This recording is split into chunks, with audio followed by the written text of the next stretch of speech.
Recording in progress. Hi, my dear children. Good evening. और अगर कोई मॉर्निंग में देखे तो good morning. I definitely understand your situation. बहुत सारा मन में anxiety. There are lot of questions that come in our brain. क्या होगा कैसे नहीं. So through my lectures and through our classes I tried to make sure कि you remain energetic, you remain positive. तो बस मेरी तुमसे वही विश है, तुमसे गुजारिश है कि हमने जो मेहनत करी है, हमने जो मेहनत करी है, अगर तुम चाहते हो that you get a positive result, you get a past result, it's very, very important that you manage your emotions at this very, very important time. तो तुम्हें अपने इमोशंस को मैनेज जरूर करना पड़ेगा. बिकॉज अगर दिमाग तुम्हारा सिर्फ इमोशनल स्टेट में ही है तो वो लॉजिकल स्टेट में नहीं होगा और क्वेश्चंस को सही इंटरप्रेट करना नहीं हो पाता. मिस्टेक्स बहुत सारी हो जाती हैं. So this is common. But अगर आप इसकी जगह इस चीज को ध्यान रखें कि यार मुझे दिमाग में कोई सेकंड थॉट लाना ही नहीं, मुझे बस एक चीज सोचनी है कि टॉपिक मैंने जो पढ़ा है उसको मैं एग्जीक्यूट करता हूँ और क्वेश्चन का एक एक लाइन मैं बारीकी से रीड करूँ और टाइम को थोड़ा सा ट्रैक पे रखूँ. मेरे को सारे क्वेश्चन सॉल्व करने हैं, तो बस इतना ही सोच के करो. पेपर को उतनी ही इज्जत दो और उतना ही प्रेशर अपने पे लो जितना जितनी उसकी औकात है. उससे ज्यादा ना अपने आप को फालतू टेंशन में मत डालो. So what's very important is your mental health. What's very important is peace of your mind. But अगर अभी ही तुम अपनी तबीयत खराब कर लोगे चिंतित होके कि कई लोग बोल रहे हैं मैम वॉमिटिंग हो रही है, मैम बैठते नहीं बन रहा, मैम रोना आ रहा है, तो यार अभी तो अकाउंट्स के पेपर में वो पेपर देख के आओगे तो लॉ की प्रिपरेशन, वो देख के आओगे तो तीसरा, वो देख के आओगे तो चौथा. तो भाई अभी से ऐसे हो जाओगे तो वो जो आने वाला सफर है उसको कैसे आप जी पाओगे और उसमें कैसे अपना बेस्ट दे पाओगे. तो चिंता ना करो, खुश रहो, आराम से पेपर लिखो, सब बहुत अच्छा होगा. And I am praying for you.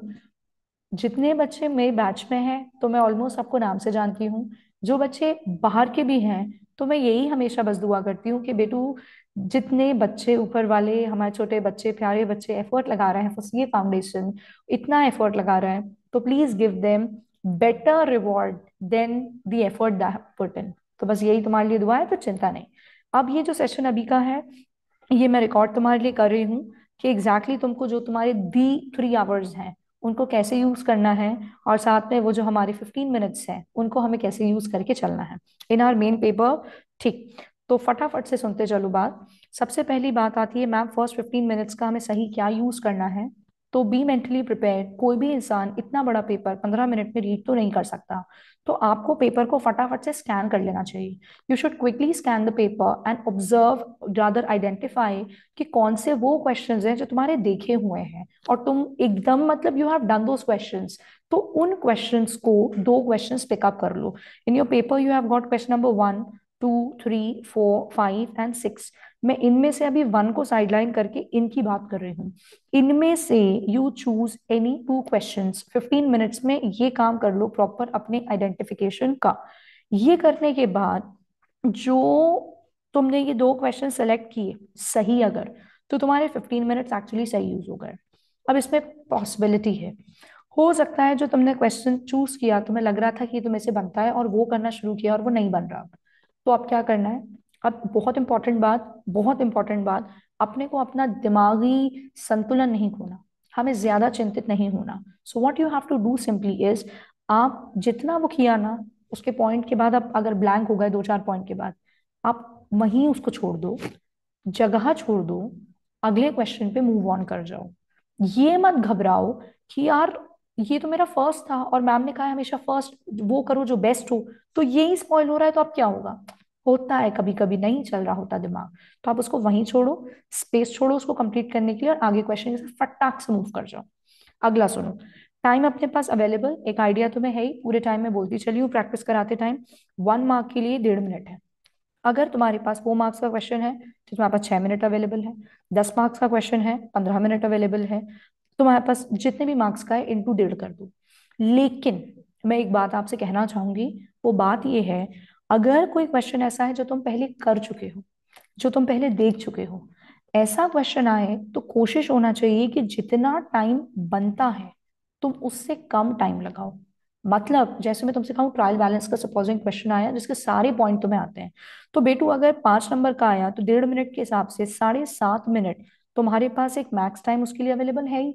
लेकिन तुम्हें 7.5 मिनट पूरे नहीं इन्वेस्ट करने चाहिए, तुम्हें करने चाहिए मैक्स 5 मिनट में फटाफट फटाफट फटाफट करो और वहां से टाइम सेव करो। मैम सेव करके कहाँ ले जाएंगे टाइम? तो सेव करके तुम उन क्वेश्चन में ले जाओगे अगर किसी क्वेश्चन में कोई पॉइंट नया आया, या अगर कोई पूरा क्वेश्चन ही नया आया, तो तुम ये टाइम को वहां यूज कर सकते हो। तो do not unnecessarily spend time on any question, it should be done फटाफट। If you have done that question earlier, try to save time and that can be used elsewhere. ठीक है, next. First question first करना है क्या? अभी अपन जो ऊपर बात कर रहे थे, 1 2 3 4 5 6 6 क्वेश्चन है, इसको सबसे पहले करें क्या मैम? क्योंकि ये तो है ही कंपलसरी ना, तो मैम करना तो है ही, तो क्या पहले कर दें? मैं रेकमेंड करूंगी नहीं। मैं रेकमेंड करूंगी नहीं। मैम ऐसा क्यों कह रही हैं आप? मैं ऐसा इसलिए कह रही हूँ बिकॉज फर्स्ट क्वेश्चन में मैक्सिमम पोर्शन थ्योरी का होता है। तो यार कभी कभी हमारी थ्योरी इतनी स्ट्रांग नहीं होती, और होती भी है तो प्रैक्टिकल पेपर में प्रेफरेबल है थ्योरी क्वेश्चन हम बाद में कर लें और प्रैक्टिकल से अपना इंप्रेशन क्रिएट कर दें एग्जामिनर पर कि देखो मेरा फटाफट चीजें टैली हो रही हैं। तो अगर शुरू के 2 क्वेश्चंस तुम्हारे मैथ्स सही थे तो एक इंप्रेशन क्रिएट होगा एग्जामिनर पे कि यार 20 मार्क्स से टोटल क्वेश्चन में इस बच्चे के 15 16 18 20 ऐसे आ रहे हैं दोनों में, तो पढ़ा लिखा बच्चा है। तो वो पर्टिकुलर इंप्रेशन आगे कैरी फॉरवर्ड होगा, तो थ्योरी वाले क्वेश्चन में भी रीजनेबल स्कोर करने का चांस रहता है। लेकिन पहला थ्योरी उठा लिया और तुम्हारी लैंग्वेज अगर उतनी अच्छी नहीं है, तो then you can understand the scenario. So इसीलिए ध्यान रखना। थर्ड पोस्ट पोजिशन पे उठा लो, फोर्थ पे उठा लो, इसको चलेगा। अगली बात आ रही है फॉर्मेट की। तो बेटू फॉर्मेट हमें प्रॉपर ड्रॉ करना है, ये ध्यान में रखें आप। फॉर्मेट आपका प्रॉपर बना हो, ऐसा ना हो कि आप लाइंस ड्रॉ ना करें, ऐसा ना हो कि आप घिचपिच कर दें। फॉर्मेट सही करने के कोई एक्स्ट्रा मार्क्स नहीं है, लेकिन फॉर्मेट गलत होने के या फॉर्मेट ना बनाने के मार्क्स कट जरूर जाते हैं। तो हमें ध्यान रखना है इसका। नेक्स्ट आ रहा है number 5। Ma'am how much to attempt? कई बच्चे कहते हैं कि यार मेरे तो 60 आ जाए ना बस सफिशिएंट है। तो ऐसे में पता है क्या होता है, बच्चों को ऐसी गलतफहमी होती है कि टीचर ने टारगेट दिया बेटू 60 लेके आओ, तो मैम हम तो पेपर में 70 का करके आए, मैम पेपर में 70। ये कोई खुशी की बात नहीं है, मैं ये आपको पहले ही बता दूं ताकि कल आप ये बात मुझसे ना बोलें। बात ऐसी है कि आपको पेपर कितना अटेम्प्ट करना है, मेरे लिए यही मानना है, और एक्चुअली ये सही भी है। आप 100% पेपर अटेम्प्ट करें। 120 मार्क्स का पेपर होता है, 20 तो छोड़ना ही होता है, तो करना 100 का होता है। आप पूरा करें। किसी वजह से, स्पीड की वजह से, या कोई एक आध क्वेश्चन नहीं आता, बिल्कुल ही नहीं आता, तो चलो भाई 5 1 मार्क्स का या बहुत से बहुत 10 मार्क्स का छूटे तो एक बार बियरेबल है। लेकिन आप करके 70 75 80 मार्क्स का नहीं आ सकते। आपको मिनिमम मिनिमम लीस्ट एंड पे 90 मार्क्स का करके पेपर को आना ही है। और अगर आपको कोई क्वेश्चन नहीं बनता, तो मैं आपको ये बता दूं उसका ऑर्डर। पहले वो क्वेश्चंस करो जो बनते हैं। शुरू का तुम्हारा नियरली 1.5 घंटा जो है, first 1.5 hour, this should be to ensure कि मैं पास हो रहा हूँ। This should be to ensure कि मैं पास हो रहा हूँ। पहली बात तो ये हो गई। दूसरी बात अगर अपन आगे की पकड़ें, तो अगला 45 मिनट्स टू 1 आवर वो क्वेश्चन हो जाए अपने जो अपने को रीजनेबली आते हैं, मतलब भले फुल नहीं आते, लेकिन ये है कि हाँ कुछ हद तक आते हैं। और लास्ट का जो 30 मिनट्स के आसपास का तुम्हारे पास ड्यूरेशन बचेगा, उस ड्यूरेशन के अंदर उन क्वेश्चंस को करके आओ अटेम्प्ट, कम से कम जो तुम्हें पहले पूरे नहीं आते, लेकिन शायद स्टेप मार्किंग में कहीं 2 नंबर 3 नंबर 1 नंबर कुछ तो मिल ही जाएगा, तो छोड़ के नहीं आना है अपने को। तो ऑर्डर ये रखो, शुरू का 1.5 घंटा फटाफट फटाफट हमको कुछ नहीं तो 2 से ढाई क्वेश्चन निपटा देना है। टोटल अपने को जो क्वेश्चंस करके आने, दे आर 5 इन नंबर, तो शुरू के 1.5 घंटे में 2 से ढाई क्वेश्चन मेरा क्लोज हो जाना चाहिए। और वो इतने अच्छे से करना चाहिए कि मेरा पासिंग पक्का हो जाए, तो एक अंदर कॉन्फिडेंस आता है जो पास तो हो रहा है भाई। उसके बाद 0.25 से 1 घंटे का टाइम हम उन क्वेश्चंस में इन्वेस्ट करिए जो आपको आते हैं, लेकिन थोड़ी बहुत गलती हो सकती है, तो कोशिश करिए कि गलती ना हो। और फिर जो टाइम बच रहा है जो नहीं आता उनको भी अटेम्प्ट करिए, बट वो लास्ट में। उसको फर्स्ट में करोगे तो गाड़ी एकदम ही उलट जाएगी कि हम वो कर रहे हैं जो नहीं आता। एक्सपेरिमेंट नहीं करने पेपर में जाते, पक्का करने जाते हैं कि पास हो रहा है अपन। तो that needs to be understood. अब आ रही है प्रेजेंटेशन की बहुत सारी बातें। वर्किंग नोट बनाना है, वर्किंग नोट की नंबरिंग करना है, वर्किंग नोट का मेन सोल्यूशन में रेफरेंस भी देना है, ये ध्यान रखेंगे। नेक्स्ट, सारे पार्ट्स किसी क्वेश्चन के एक साथ करने हैं। सपोजिंग आपने क्वेश्चन 2 उठाया, उसके अंदर है 2 पार्ट्स, तो 1, तो बेटू आपको वहीं पे सेकंड भी करना है।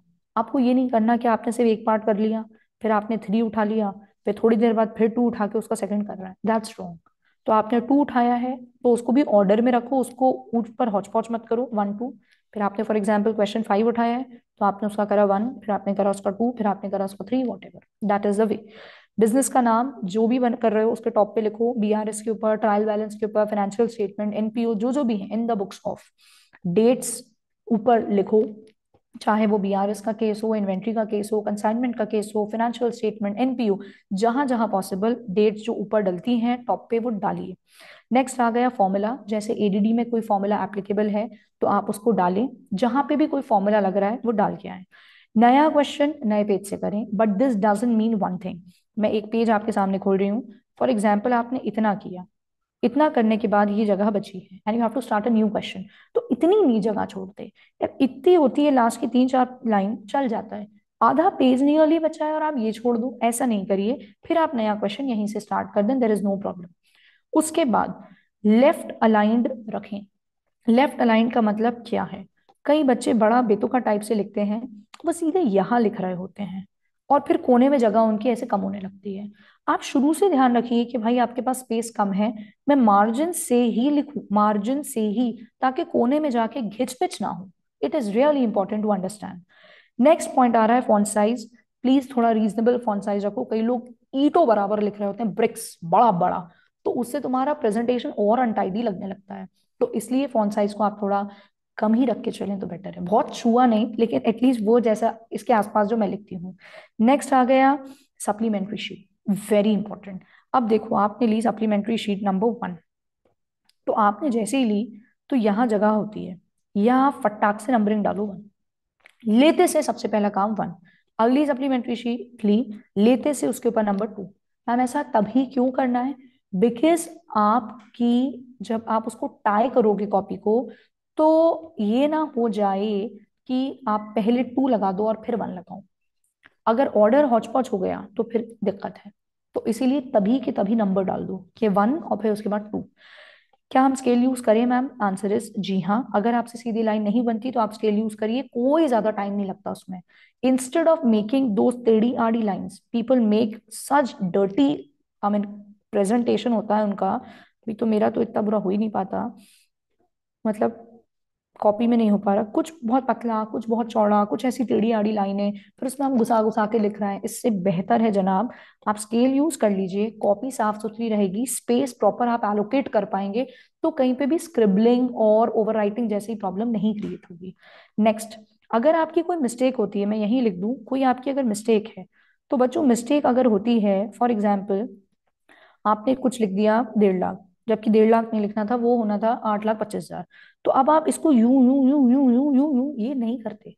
एक काम करते हैं, एक सिंगल कट, प्रॉपर कट, और उसके बाद लिख दो जो भी है 8,25,000। और जब लिखो ना प्लीज कॉमास लगाना, नहीं तो जीरोस 2 4 खा लेते हैं हम और इंस्टीट्यूट हमारे जीरोस कम कर देता है, तो दिक्कत हो जाती है।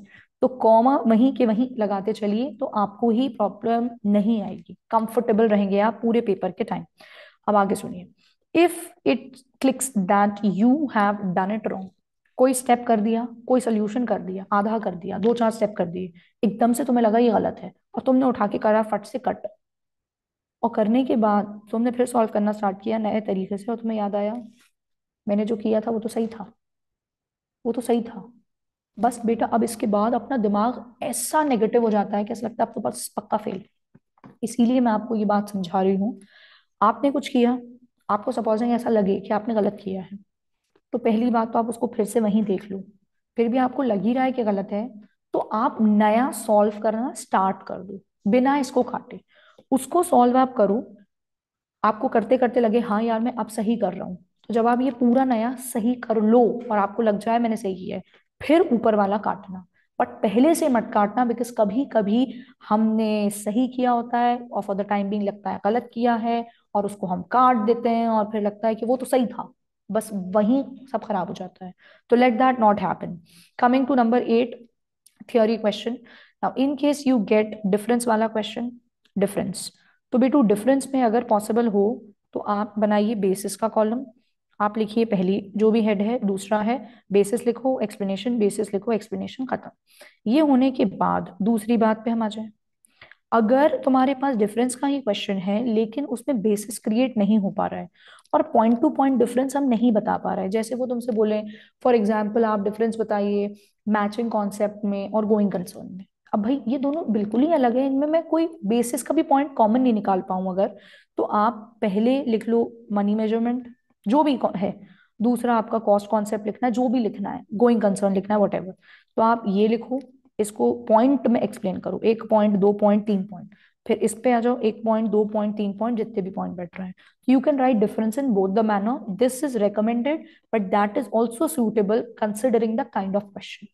जब हम ट्रू फॉल्स वाले क्वेश्चंस की बात करें तो आपको लिखना है ऐसे प्रॉपर ट्रू। ट्रू लिखने के बाद आप उसको डब्बे में डालें। डब्बे में डालने के बाद, बड़ा गंदा डब्बा बना है मेरा एक मिनट, डब्बे में डालें और नेक्स्ट लाइन में, एक लाइन में उसको एक्सप्लेन कर दें 2 लाइन में।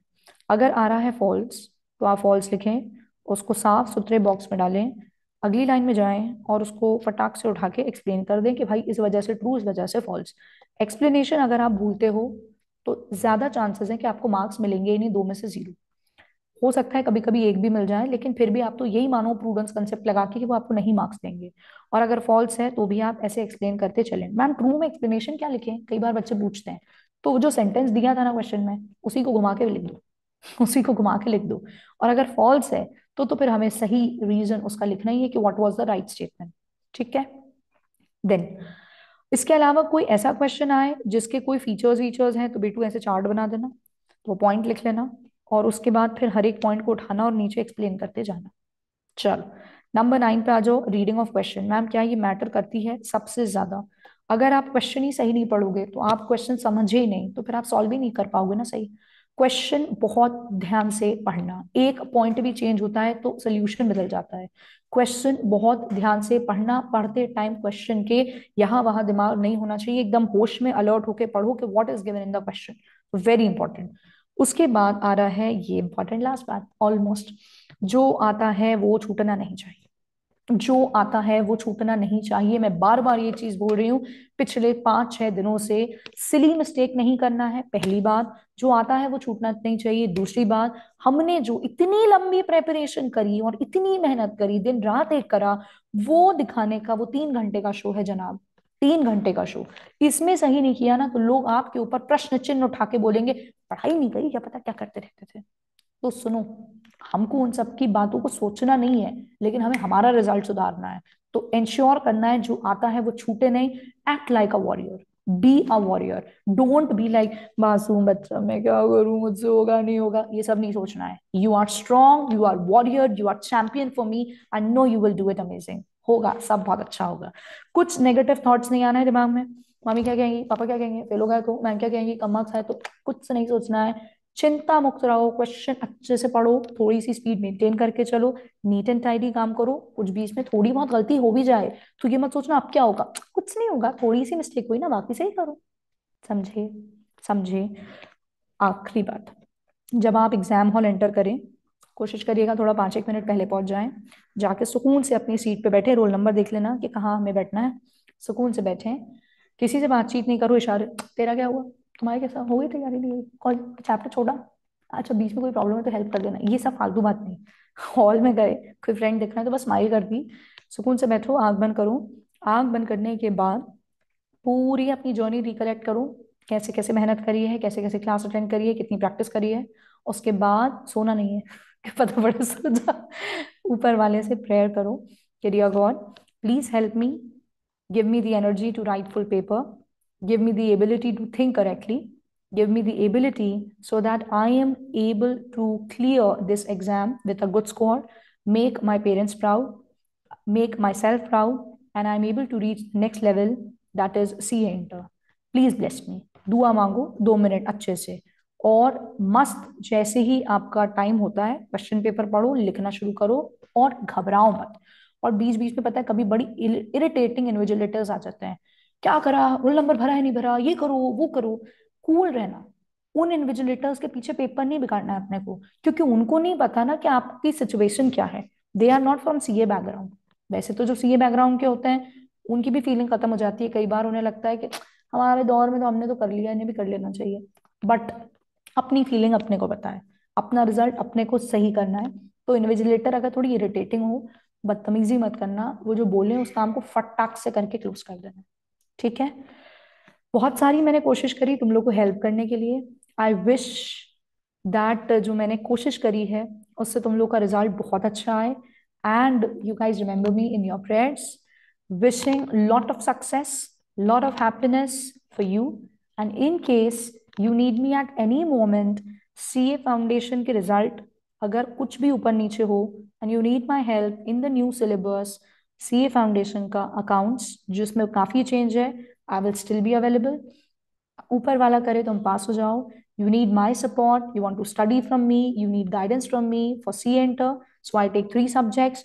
तीनों सब्जेक्ट के लिए I will be available, I will try to guide you for all 6। But रही बात 3 की, तो 300 नंबर मेरे हाथ में है, आधा इंटर मेरे हाथ में है। तो जिसने मुझसे पढ़ा है उसको आइडिया है कि मैस्टर मैम कैसे क्या बैलेंस कर लेती हैं।